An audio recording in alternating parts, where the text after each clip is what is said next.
veebruarikuuni kõik ootasid, kõik panid oma putkad püsti ja tulevad need turistid üle piiri, aga ei tule.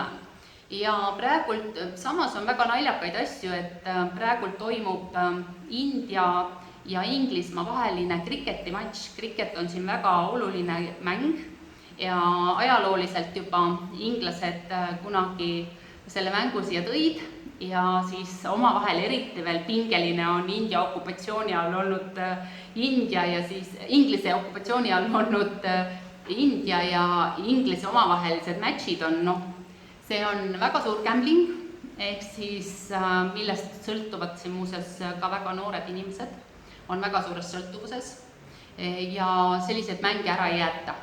Seal taga on nii palju raha.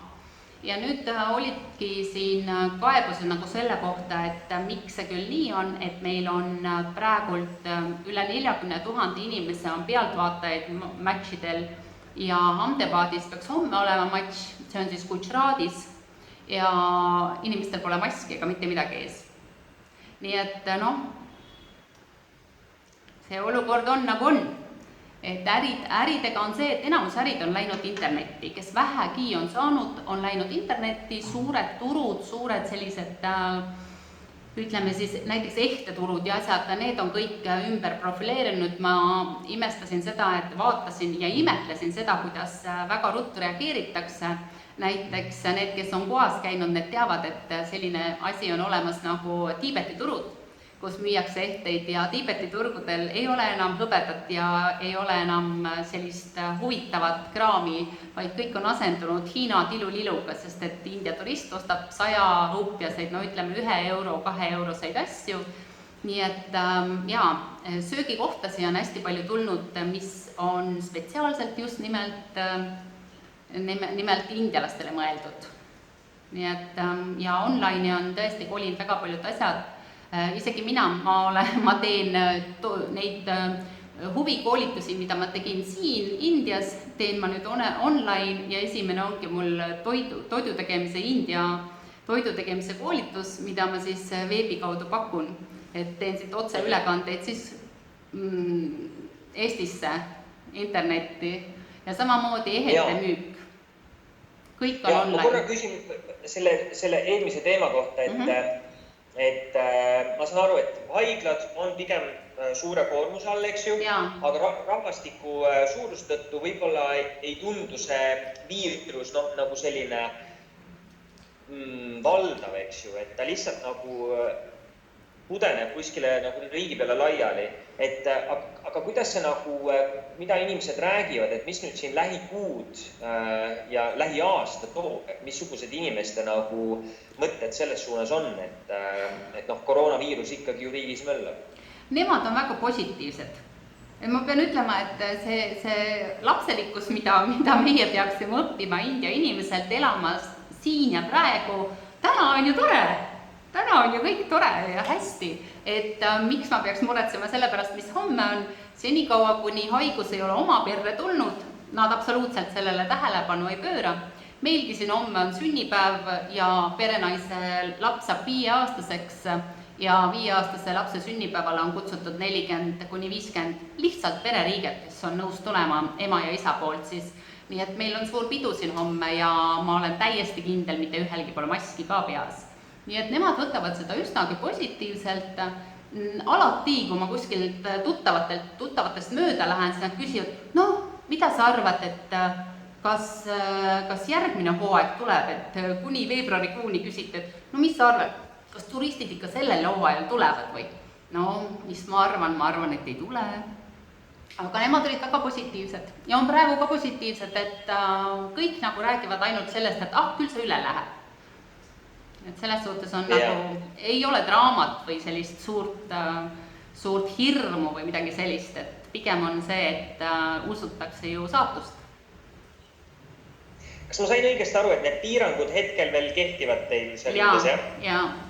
Piirangud selles mõttes, et vaata, piirangud on erinevad, kuna erinevates osariikides on erinevad piirangud, et need osariigid, mis nüüd kinni pandi, seal on just see, et sa ei tohi liikuda ka liikumiskeelud, eks ole.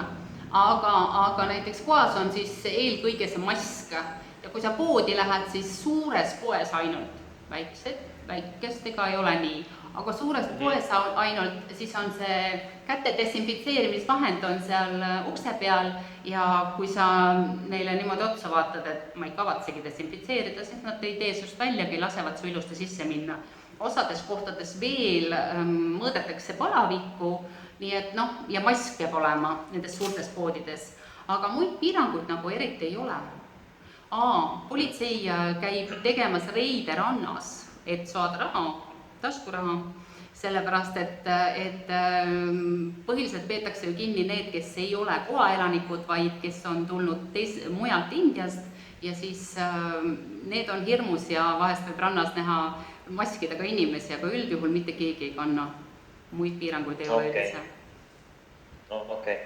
Ma saan aru, et siis üle kogu riigi on teatud kolded, teatud kohtades on ikkagi olukord tõsisem kui näiteks seal sinu piirkonnas Koas, jah? Jaa, Koa on praegu täiesti siuke tudutu, et Koa on praegu täiesti selline paradiis, kuhu kõik proovivad põgeneda, isegi meie naaber Maharashtras pandi järjest kinni need erinevad kohad, erinevad linnad, kus oli nagu väga palju haigestunud ja seal elab väga palju venelasi näiteks ja sealt tulid valged, kõik kolisid ruttu Koasse, sellepärast, et Koas on meil situatsioon nagu okei.